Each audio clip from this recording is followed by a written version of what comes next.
Et je laisse la parole à Rudolf Granier concernant l'humanisation de la boulangerie.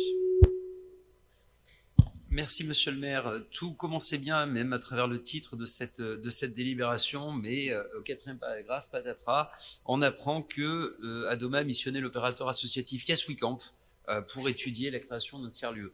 Alors vous connaissez notre combat face aux dérives, notamment financières, mais surtout idéologiques que vous menez à travers l'Académie du climat. Il n'y a rien de moins proposé que l'Académie du climat commence à venir dans le 18e arrondissement, sans quoi nous sommes fortement opposés, eu égard à tout ce qu'il peut être vu, connu, su.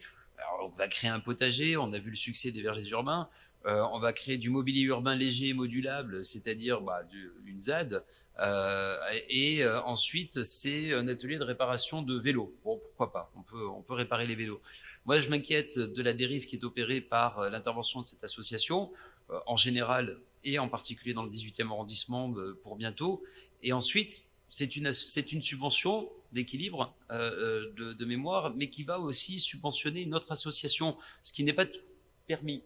Alors je note que il y a une nuance de taille d'un point de vue juridique, je souhaiterais que vous nous éclairiez là-dessus, puisqu'il est parlé de Yes We Camp comme un opérateur associatif, oui, donc comme une association qui toucherait une subvention d'une autre association subventionnée également.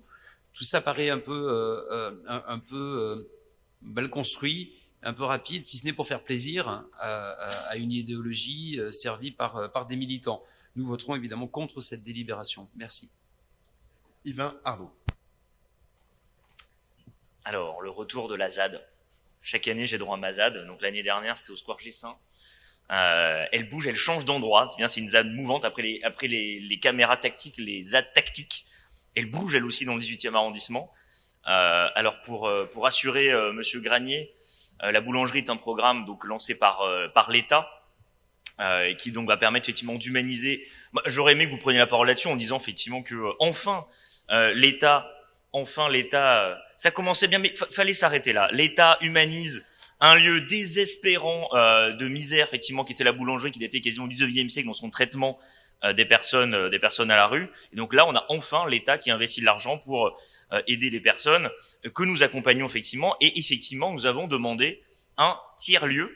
C'est notre demande effectivement d'avoir un tiers-lieu dans ce programme de l'État, parce que nous estimons effectivement que la boulangerie que nous laissons à disposition de l'État, et je pense que c'est une décision que nous avons prise de favoriser l'hébergement d'urgence. On demande que fait-on, nous, à Paris, pour l'hébergement d'urgence? Nous accompagnons, par exemple, l'État à laisser, quand même, je rappelle, près de 500 lits dans notre arrondissement, qui sont ultra nécessaires, surtout en ce moment, avec l'hiver actuel.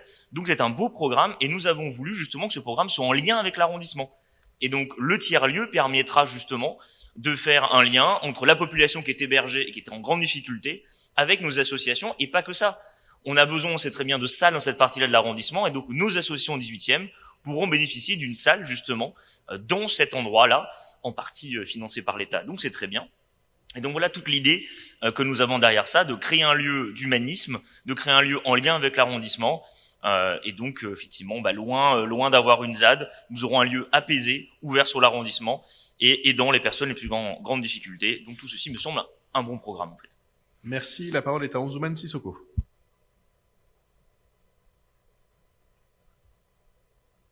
Mets ton micro. Voilà. Merci, monsieur le maire.